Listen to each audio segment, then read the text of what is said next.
this is an elite team against a good team, and that usually ends with the elite team winning convincingly. Yeah, I will. Should I go first with my prediction?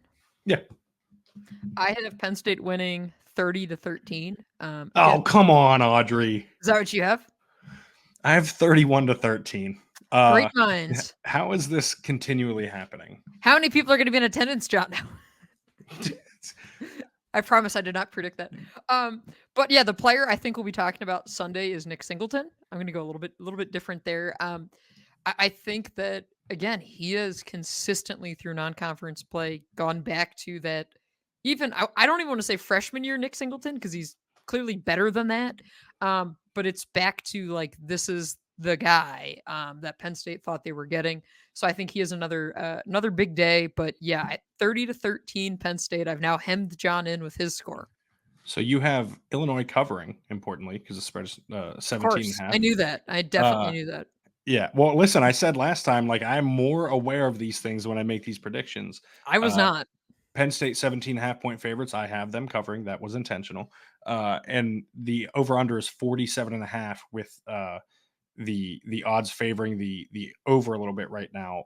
But I would say that is probably an accurate line, right? Like I could easily see a scenario where it's like, I don't know, 34-13, like Penn State gets an extra field goal or whatever. Like I think I'm probably staying away from that if I'm in unbiased better in this situation. Again, I've made it very clear on here. I am not in these situations, but like we are aware that people will listen to this and take advice from it. I'm finding this out. Yes, and we know that this happens. I can tell you by the number of texts that I get throughout the week.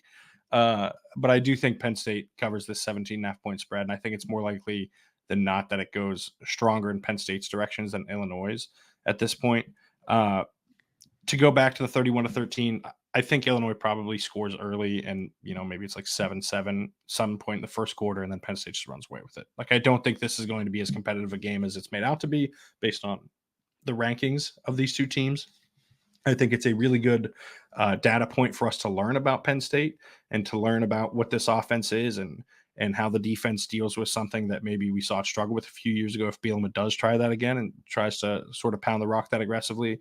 As for my player we're talking about on Sunday, I hate to say it, this is going to be true post USC. It's going to be true post Ohio State and true post any playoff game. It's going to be Drew Allar. I right? thought Like you this weren't all. is Oh yeah, you can pick the quarterback, I guess. Yeah. yes. The stipulation was not picking the quarterback for A breakout player or something. yes.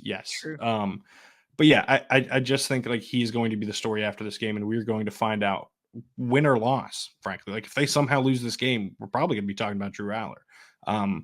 That being said, I think they win. I think he has a game that puts him on the kind of national in that stratosphere where he's talked about as a Heisman candidate. Like I think that is where this is heading. I think my bold prediction that I probably should have made at the beginning of the year, but I'll just go ahead and make it now, is that I think he gets invited to New York as a Heisman candidate. I think he is going to have that level of season the rest of the way. And I think this is the first one that people are really like, oh, okay, like this guy is here. I said that he'll go at least 300 passing yards, 2 passing touchdowns, and a rushing touchdowns, and a few NFL throws that have scouts salivating when he makes them, as he's done time and time again. By the way, worth noting, I'm sure you heard James say this, that it seems like they coach Drew to underthrow his deep balls rather than overthrow them because you're at least giving your wideout a chance. You're also introducing a little bit more risk, which I don't think he talked about. But you're giving your wideout a chance at least. And anyone who's like questioning Allar's arm strength, he's throwing the ball. He threw that one to Amari Evans that was underthrown. He threw it 60 yards and he threw it like it was a balloon, like it was way up there and came back down. I think it's very clear that he can throw it on a rope probably 70 plus yards.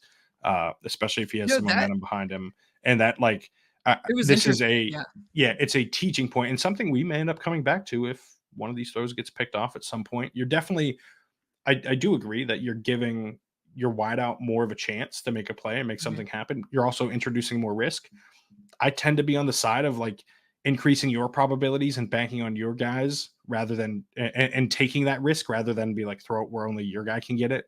That is clear, and the thoughts I have about fourth downs when you should kick field goals and everything. Field goals, never. Yes, like it's. I appreciate the aggressiveness of the little bit of an underthrow to try and give yourself more options to to find success.